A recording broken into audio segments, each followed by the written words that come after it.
Good morning, YouTubers. I'm doing thermostat replacement on a 2008 Nissan Sentra 2.0. The tools you'll need is a 12 millimeter socket, an extension, and of course a ratchet. And I also used a pair of channel locks. You have two screws, two 12 millimeter screws. Then you also have to disconnect the lower radiator hose from the thermostat housing. The thermostat is located right under the alternator. Alternator is there.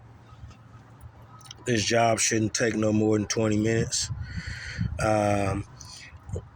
Once you take the lower radiator hose off the thermostat housing, there's a thermostat. Once you take the lower radiator hose off the thermostat housing, you can use the channel locks or a screwdriver. I'm using the channel locks to pull out the thermostat. What you want to do is put the gasket around the thermostat and stick it back in the hole. Reverse the process of putting the thermostat housing back on. Make sure the surface is clean.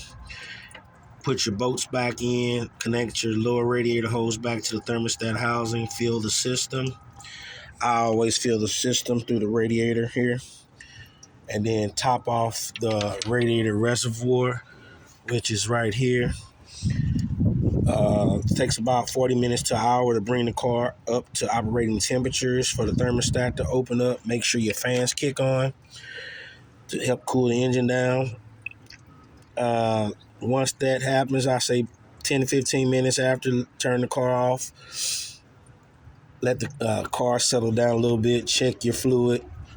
Once the car is, settled down a little bit, don't burn yourself. Maybe an hour after that, just top the radiator off and check the fluid level on the reservoir. Just, make sure all your fluids are topped off. Always check your temperature gauge to make sure everything is operating at normal temperatures.